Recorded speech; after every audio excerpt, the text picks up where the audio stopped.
नमस्कार, मी रमेश उमाटे, सहशिक्षक केएलई संचलित मंगळुरे प्रशाला अक्कलकोट. पुनश्च एकदा प्रकरण क्रमांक 8 धातू विज्ञान या प्रकरणातील विभाग 2 आपण आज बघतोय. त्यानिमित्ताने तुम्हा सर्व प्रिय विद्यार्थी मित्र आणि मैत्रिणींचं मी इथं स्वागत करतोय. तर आपण धातू विज्ञान हे प्रकरण पाहत आहोत. त्यामधील सेशन 1 म्हणजे भाग 1 आपण इथं पाहिलेला आहे. त्यामध्ये आपण विविध गोष्टीवर विचार विमर्श केलेला आहे. खास करून त्याचे धातूचे काही रासायनिक गुणधर्म आपण पाहिलेले आहे. पाण्याबरोबर त्याचे गुणधर्म पाहिलेले आहे. ऑक्सिजन सोबत गुणधर्म पाहिलेला आहे. नायट्रिक आम्लाचं गुणधर्म सुद्धा पाहिलेलं आहे. तर आपण दुसऱ्या भागाला सुरुवात करतोय. तर दुसऱ्या भागामध्ये आपण महत्त्वाच्या घटकावर लक्ष केंद्रित करणार आहोत. तर दुसऱ्या भागामध्ये खास करून आपण धातूंची अभिक्रियाशीलता श्रेणी, याचाच अर्थ रिॲक्टिव्हिटी सिरीज ऑफ मेटल्स, म्हणजे कुठले मेटल्स धातू हे जास्त क्रियाशील आहेत आणि कुठले कमी आहेत त्यांचं डिक्रीजिंग ऑर्डर आपण या प्रकरणात पाहणार आहोत. तर तसं पाहिलं सर्व धातूंची अभिक्रियाशीलता ही सारखी नसते. हे आपण आता मागच्याच सेशनमध्ये सुद्धा पाहिलेलं आहे. तांब्यापेक्षा लोखंडाचं जास्त आहे, आपण उदाहरणासहित सुद्धा पाहिलेलं आहे. परंतु काही वेळा काय होतं, ऑक्सिजन, पाणी व आम्ल ह्या अभिकर्षितांसोबत, म्हणजे याला रिएजंट असं म्हटलं जातं, सर्व धातू अभिक्रिया पावत नसल्यामुळे धातूंची सापेक्ष अभिक्रियाशीलता ठरवण्यासाठी या अभिकर्षितांचा उपयोग होत नाही. म्हणजे ह्यावरून आपण रिएजंटवरून आपण ठरवू शकत नाही किंवा कुठला काय आहे जास्त क्रियाशील आणि कुठला कमी आहे. तर यासाठी धातूंची व धातू क्षारांच्या द्रावणाबरोबर होणारी विस्थापन अभिक्रिया सुद्धा महत्वाची आहे. विस्थापन अभिक्रियामध्ये काय होत असतं, जास्त क्रियाशील धातू कमी क्रियाशील धातूला काय करतो, विस्थापित करतो. म्हणूनच आपण ए समजा एक धातू आहे, बी हा दुसरा धातू असेल, जर ए या धातूने बी या धातूला त्याच्या क्षाराच्या द्रावणातून विस्थापित केले तर याचा अर्थ काय निघतो, ए हा धातू बी या धातूपेक्षा जास्त क्रियाशील आहे. तर मागील आपण भागामध्ये पाहिलेलं होतं, कॉपर सल्फेट अधिक लोखंड Fe काय मिळालं तुम्हाला, FeSO4, म्हणजेच फेरस हे काय केलं, कॉपरला त्याच्या द्रावणातून त्याला मुक्त केलं, विस्थापित केलं आणि त्याची जागा त्याने घेतली. तर त्याचं समीकरण कसं लिहिता येईल, धातू ए अधिक बी धातू क्षाराचे द्रावण. तर त्यावरून तुम्हाला काय मिळेल, ए धातू क्षाराचे द्रावण अधिक धातू बी. म्हणजेच धातू बी हा मागच्या उदाहरणाचा आपण विचार केला तर धातू ए कोण आहे, Fe आहे. बी धातू क्षारण कोण आहे, CuSO4 आहे द्रावण. तर ए धातू क्षाराचे द्रावण तुम्हाला काय मिळेल, FeSO4 अधिक धातू बी म्हणजेच कोण आहे, Cu तांबे मिळेल. तर त्यावरून आपण सांगू शकतो की अभिक्रियाशील कोण जास्त आहे, त्याच्यात तांबेपेक्षा लोह म्हणजे लोखंड हे जास्त आहे आपल्याला लक्षात येतं. तर मागील कृतीवरूनच आपण यामध्ये कॉपर सल्फेटला तांब्याने विस्थापित केले हे आपल्या लक्षात आलं. तर विस्थापन अभिक्रियांचे अनेक प्रयोग त्यावेळी वैज्ञानिकांनी केलेला आहे. त्याची एक श्रेणी सुद्धा त्यांनी विकसित केलेली आहे. धातू त्यांच्या अभिक्रियाशीलतेच्या चढत्या किंवा उतारत्या क्रमाने आपल्याला लिहिता येतात. चढत्या क्रमाने लिहायचं असेल तर आपल्याला सुरुवातीला सगळ्यात कमी क्रियाशीलता लिहायचं आहे, त्यानंतर ते वाढत जातं. उतरता लिहायचं असेल तर पहिल्यांदा जो जास्त क्रियाशील आहे तिथून आपल्याला हळूहळू कमी करता येतं. तर अभिक्रियाशीलतेच्या आधारे धातूंचे 3 गट पाडले जातात. तर आपण सोबतच्या चित्रात पाहू शकतो, अगदी व्यवस्थित दिलेलं आहे. जास्त क्रियाशील धातू पहिला प्रकार, मध्यम अभिक्रियाशील धातू आणि तिसरा प्रकार जो आहे तो कमी अभिक्रियाशील धातू असं आपल्याला सांगता येतं. तर त्याच्यावरून जर आपण वाचन केलं किंवा त्या आकृतीवरून आपण पाहिलं तर असं लक्षात येतं, पोटॅशियम, सोडियम, लिथियम, कॅल्शियम हे सर्व पाण्याबरोबर अभिक्रिया करतात, पाण्याबरोबर, थंड पाण्याबरोबर, म्हणून ते सगळ्यात जास्त अभिक्रियाकारक आहेत. त्यामध्ये पोटॅशियम, सोडियम जास्त आहेत. त्यानंतर दुसरा जो मध्यम क्रियाशील धातू आहे त्यामध्ये आपण बघू शकतो तर मॅग्नेशियम, अल्युमिनियम, जस्त, लोह, कथिल आणि शिसे हे पाण्याबरोबर नाहीये पण वाफेबरोबर याच्यामध्ये काहींचं होत असतं, पण आम्लाबरोबर या सगळ्यांची अभिक्रियाकारता घडते. अम्लाबरोबर हे सगळे सहज काय करतात, अभिक्रिया करतात, ऑक्सिजन सोबत सुद्धा करतात. आणि शेवटी तर यावरून असं लक्षात येतं की ते मध्यमध्ये येतात. त्यानंतर कमी अभिक्रियाशील धातू, कमीमध्ये कोण येतं, तर तांबे, पारा आणि चांदी. तर हे काय आहेत, अतिशय कमी अति अभिक्रियाशील धातू आहेत. आणि सोने वगैरे, तर सोने तर ह्याच्यावर सुद्धा कुठल्याही प्रकारचं अभिक्रियाकारक चालत नाही, म्हणून ते सुद्धा अतिशय कमी मध्येच येतं. तर अशा रीतीने हे सगळ्यात तुम्ही अभिक्रियाशीलतेचा जो चढता क्रम किंवा उतरता क्रम परत एकदा लक्षात ठेवा. Potassium, sodium, lithium, calcium, magnesium, aluminium, जस्त, लोह, कथिल आणि शिसे. त्याचबरोबर तांबे, पारा, चांदी आणि सोने अशा पद्धतीने हे उतरत्या क्रमाने काय आहेत, त्यांचे अभिक्रियाशीलतेचा तो क्रम आहे. हा उतरत आहे, म्हणजे सगळ्यात जास्त अभिक्रियाकारक कोण आहे, पोटॅशियम आहे, त्यानंतर सोडियम आहे आणि तसंच लिथियम, कॅल्शियम या पद्धतीने कमी कमी कमी होत जाताना आपल्याला आढळतं. तर धातूंची अभिक्रियाशीलता श्रेणी हे 2 मार्काला तुम्हाला पेपरसाठी येऊ शकतं, तर त्याची तुम्ही व्यवस्थित तयारी करावी असं मला वाटतं या ठिकाणी. तर धातू बरोबर धातूंची आता काही आपण परत अभिक्रिया बघणार आहे. तर धातूंची अधातू बरोबर काय होत असतं, अभिक्रिया कशा पद्धतीने होत असतं ते सुद्धा पाहणं गरजेचं आहे. Metals how react to non metals असं म्हटलं जातं, म्हणजे धातूंची अधातू बरोबर होणारी अभिक्रिया आपण पाहूया आता. तर त्यामध्ये राजवायू हा शब्द तुम्हाला माहित आहे. राजवायू त्याला आपण इनर्ट गॅस म्हणतो, निष्क्रिय मूलद्रव्य असं सुद्धा म्हणतो. Helium, neon, argon, krypton, xenon, radon असे 6 प्रकारचे राजवायू आहेत. ते खरं म्हणजे अधातूमध्ये येतात. त्यांना आपण अधातूच म्हणायचं. अधातूमध्ये परत काय आहेत, निष्क्रिय किंवा राजवायू. त्यांना राजवायू का म्हटलं जातं याचा सुद्धा तुम्हाला अभ्यास आहेच. कारण की ते कुठल्याही रासायनिक अभिक्रियेत सहभागी होत नाहीत. का होत नाही त्याचं सुद्धा कारण माहित आहे. कारण की त्यांच्या शेवटच्या कक्षेमध्ये त्यांची शेवटची कक्षा काय असते, पूर्णपणे कंप्लीट असते, फुलफिल असते म्हणतो आपण त्याला. हेलियम हे एक आहे डुप्लेट आणि बाकीचे ऑक्टेट असतात, म्हणजे 8 इलेक्ट्रॉन्स त्यांच्यामध्ये असतात. म्हणून ते कुठल्याही आयोनिक सहसंयोजी बंध किंवा घेणे कुठल्याही क्रियामध्ये रासायनिक अभिक्रियेत सहभागी होत नाहीत, म्हणून त्यांना राजवायू असं म्हटलेलं आहे. जर आपण धातूंच्या या अभिक्रियामधून आतापर्यंत असं पाहिलेलं आहे, धातूंचे ऑक्सिडीकरण होऊन धन आयन तयार होतात, ऑक्सिडेशन होत असतं आणि शेवटी ते धन आयन तयार होतात. जर आपण काही धातू आणि अधातूंचे इलेक्ट्रॉन स्वरूपण सुद्धा पाहिलं तर आपल्याला असं लक्षात येतं, इलेक्ट्रॉन अष्टक स्थिती पूर्ण करणे म्हणजे शेवटच्या कक्षेत 8 इलेक्ट्रॉन्स म्हणजे त्यांच्यात असणे हे प्रत्येक मूलद्रव्याचं काम असतं. त्यासाठी ते देतात किंवा घेतात. तर त्यामध्ये त्यांना प्रेरक शक्ती असते, त्याला आपण ड्रायव्हिंग फोर्स म्हणतो. त्यामुळे ते धातू काय करतात, धातू खास करून इलेक्ट्रॉन हे गमावतात, म्हणजे देण्याचं काम करतात. धातू एक उदाहरण आपण पाहू शकतो, सोडियम 281 281 11 त्याचं काय आहे, अणुक्रमांक आहे. मग त्याचं इलेक्ट्रॉन स्वरूपण 281. त्याच्या शेवटच्या कक्षेमध्ये 8 इलेक्ट्रॉन्स राहण्यासाठी ते 1 इलेक्ट्रॉन्स काय करतं, देऊन टाकतं, बरोबर. म्हणून त्याला आपण तो प्रेरक शक्तीने काय करतं, इलेक्ट्रॉन ते गमावतात.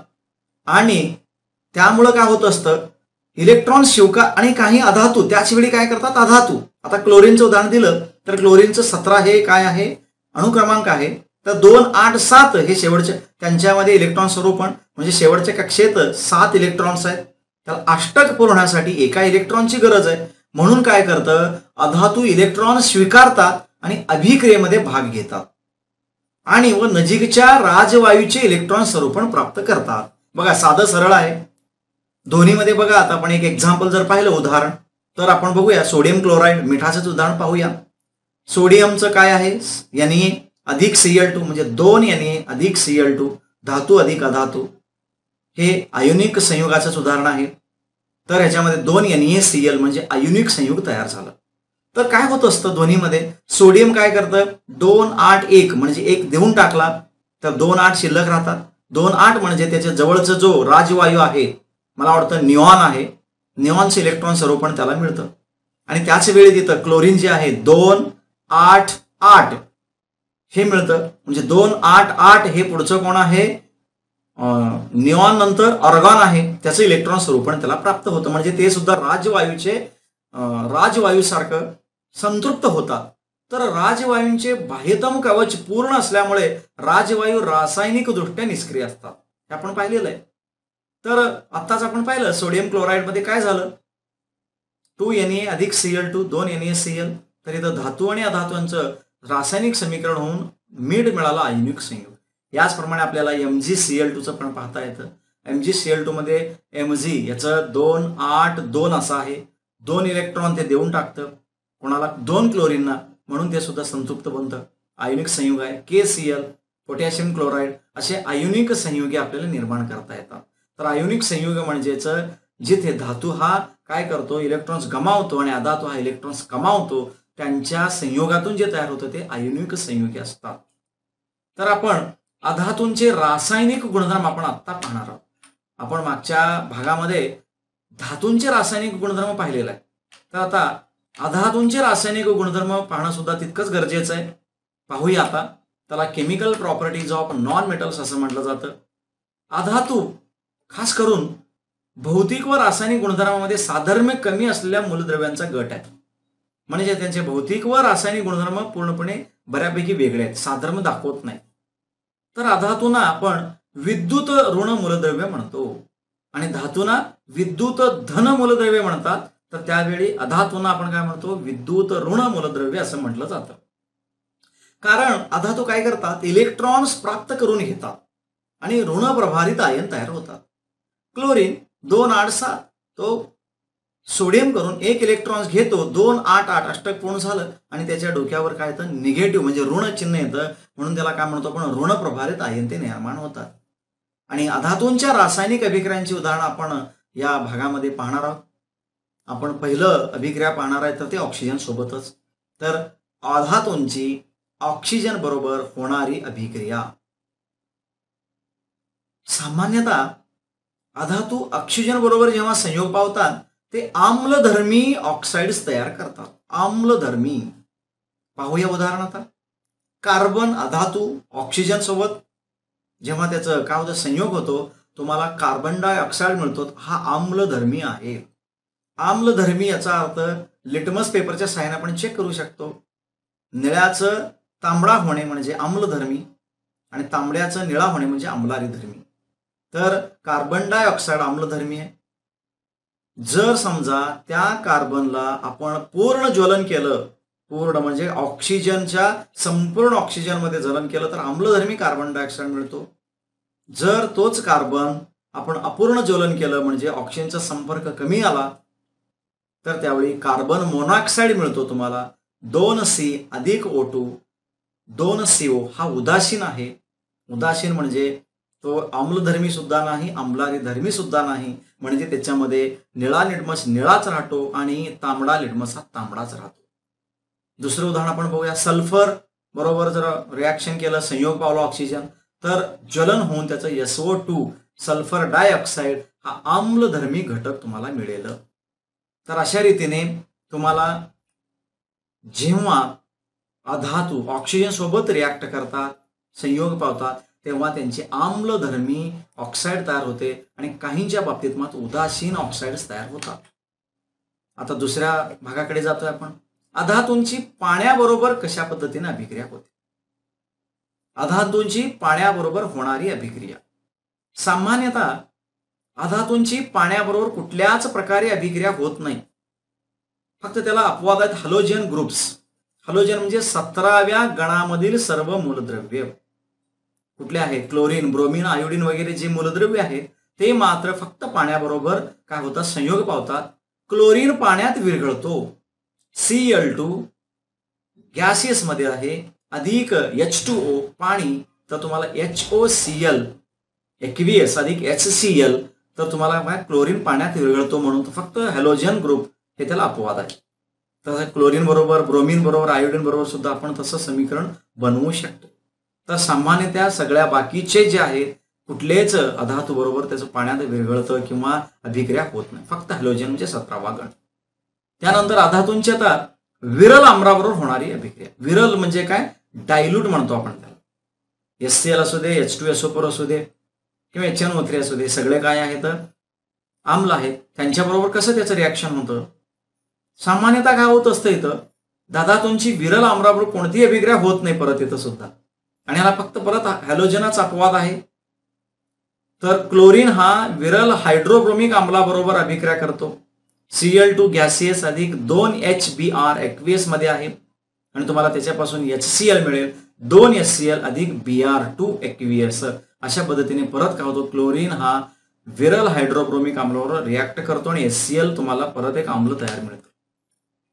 त्यानंतर अधातूंची हायड्रोजन बरोबर काय अभिक्रिया होते का, तर अधातूंची हायड्रोजन बरोबर अभिक्रिया होते, पण ते विशिष्ट परिस्थितीमध्ये होते. त्यासाठी योग्य तापमान असणं गरजेचं आहे. प्रेशर म्हणजे दाब पाहिजे. उत्प्रेरक म्हणजे कॅटालिस्ट सुद्धा असेल तर काही वेळा अधातूंची हायड्रोजन बरोबर अभिक्रिया घडते. तर आपण काही उदाहरणे पाहूया. सल्फर हा अधातू आहे, त्याचं हायड्रोजन बरोबर रिॲक्शन झालं, संयोग पावला तर तुम्हाला H2S मिळेल. हायड्रोजन सल्फाईड गॅस तुम्हाला मिळेल.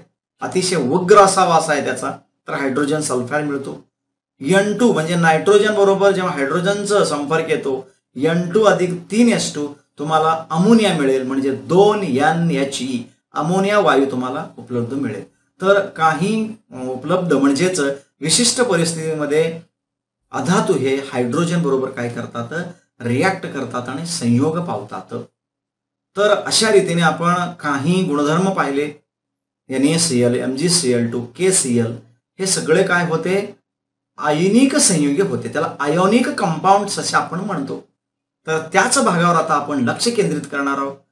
आयनिक संयुगे कशाला म्हणायचे, त्याचे काही गुणधर्म आपण या आता पार्टमध्ये बघणार आहोत.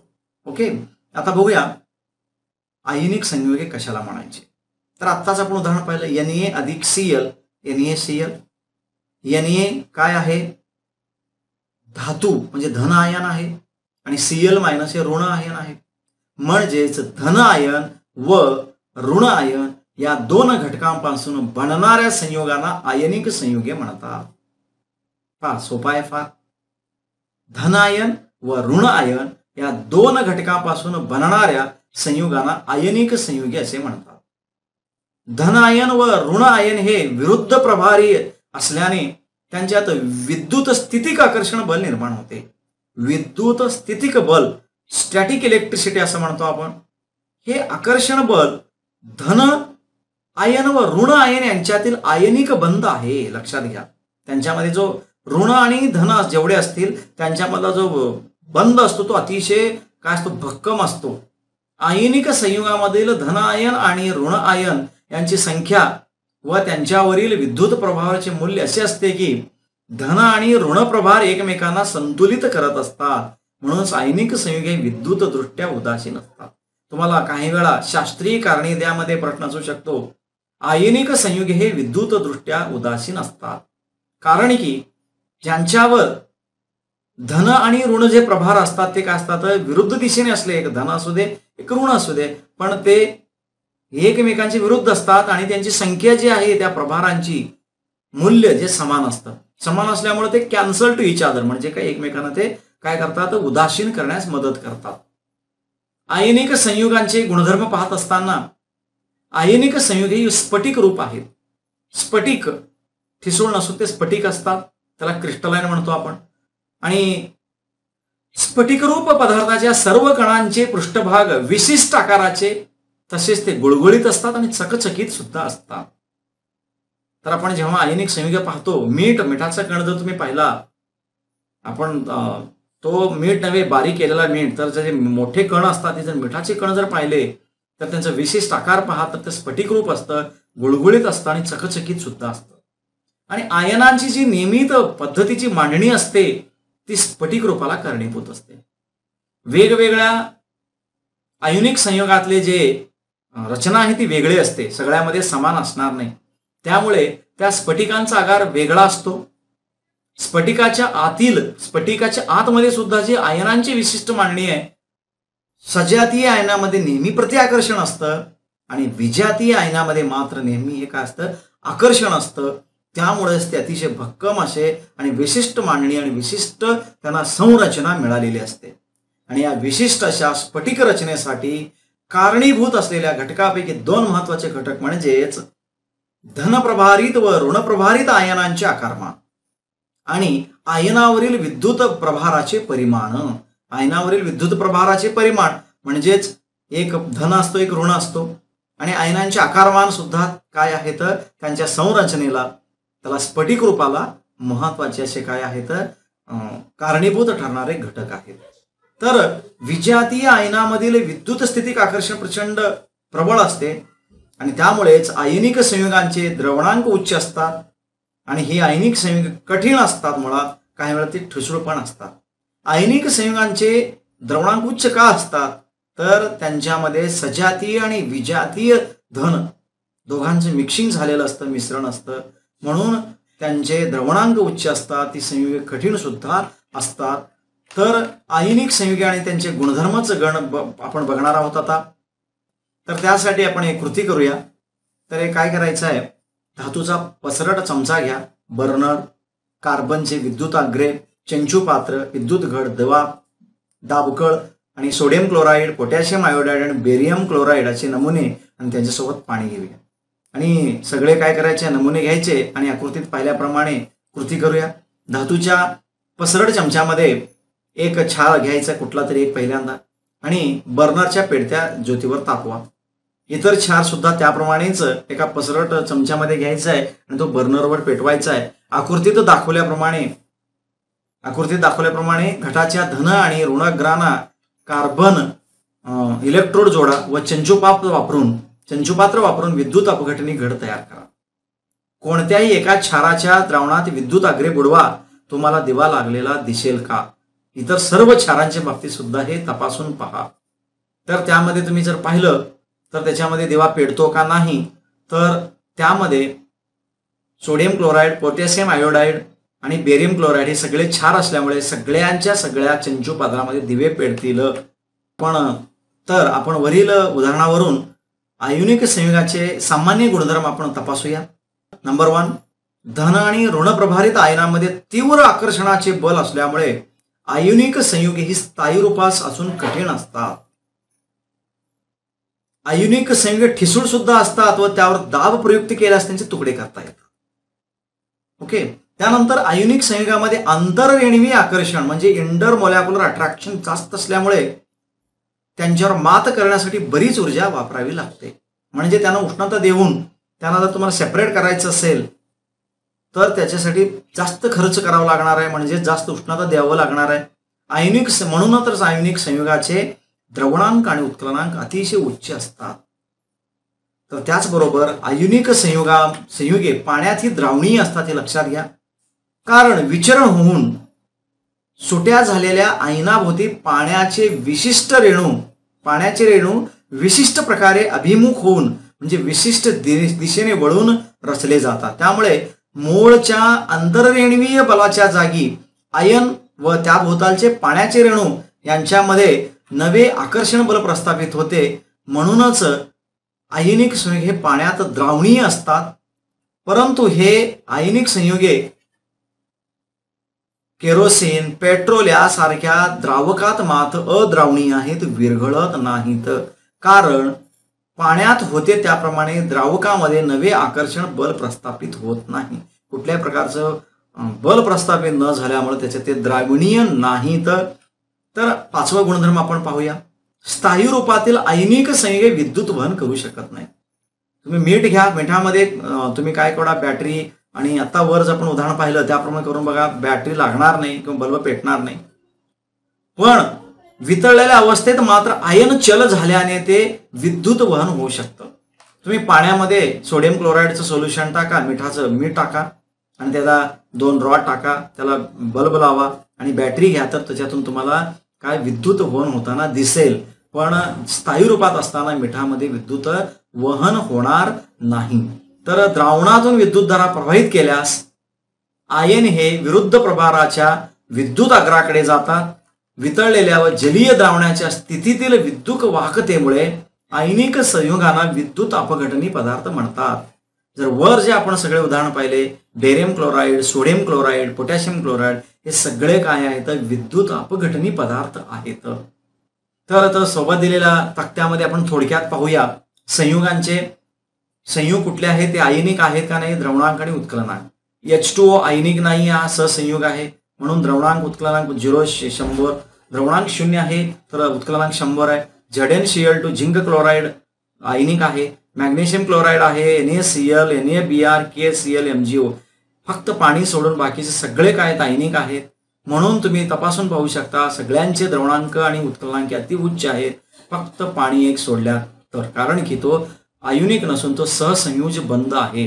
तर अशा रीतीने आयनिक संयुगे विद्युत वहन करतात आणि त्यांचा उत्कलनांक आणि द्रवणांक सुद्धा अतिशय उच्च असतो. अशा रीतीने आपण इथे आयनिक संयुगाचे महत्वाचे गुणधर्म इथं अभ्यासलेले आहोत आणि नक्कीच तुमच्या सुद्धा लक्षात आलं असेल अशी मी अपेक्षा या निमित्तानं बाळगतो.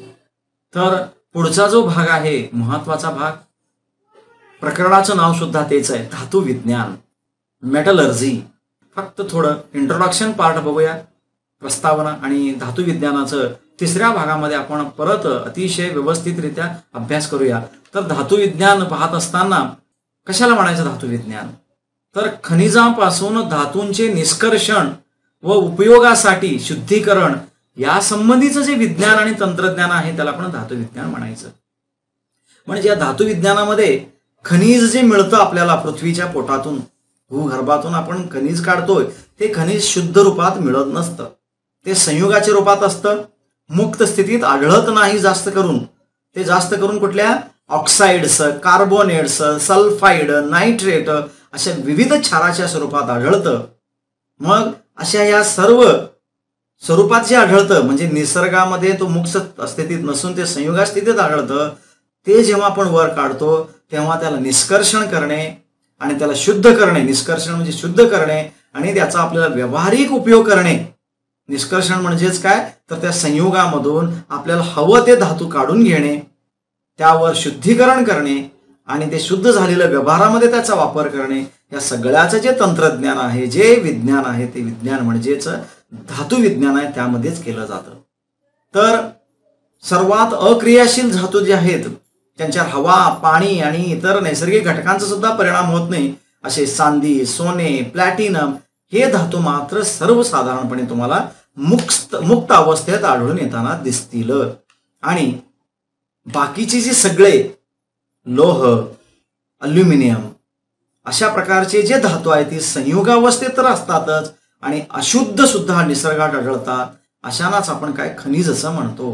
पहा, खनिज कशाला म्हटलेलं आहे, धातूंची जी संयुगे अशुद्धीसह निसर्गात आढळतात अशांना आपण खनिज असं म्हणतो. आणि ज्या खनिजापासून सोयीस्करपणे आणि फायदेशीररित्या धातू वेगळे करता येतात त्यांना धातुके असं म्हटलं जातं. धातू विज्ञानचं पाहिलं, खनिज म्हणजे पाहिलं, धातुके म्हणजे बघा, ज्या खनिजापासून सोयीस्करपणे व फायदेशीररित्या धातू वेगळा करता येतो त्यांना धातुके म्हणायचं. आणि त्यानंतर धातुकामध्ये धातूंच्या संयोगाबरोबर माती, वाळू आणि खडकीय पदार्थ अशा अनेक प्रकारच्या अशुद्धी असतात. अशा अशुद्धींना मृदा अशुद्धी असं म्हटलं जातं. तर चौथं व्याख्या पाहिलं आपण मृदा अशुद्धी. आणि विलगीकरण म्हणजे सेपरेट करणे, विलगीकरणाच्या विविध पद्धती वापरून धातूंचे त्यांच्या धातुकापासून निष्कर्षण करता येते आणि धातुकापासूनच धातूंचे शुद्ध स्वरूपात निष्कर्षण करण्याच्या क्रियेचा धातू विज्ञानात समावेश झालेला आहे. तर बहुधा ही सगळे धातुके खाणीमधून आपण काढतो, त्याच्यात मृदा शुद्धी असतं, वेगवेगळ्या पद्धती वापरतो, धातुकापासून वेगळ्या करतो, धातुके धातू निर्माण करतात व एका ठिकाणून दुसऱ्या ठिकाणी वाहून नेलं जातं. येथे धातूचे शुद्ध स्वरूपात निष्कर्षण केलं जातं आणि त्या धातूला शुद्धीकरणाच्या वेगवेगळ्या पद्धती वापरून जास्तीत जास्त शुद्ध करतात. या प्रक्रियेला धातू विज्ञान असं म्हटलं जातं.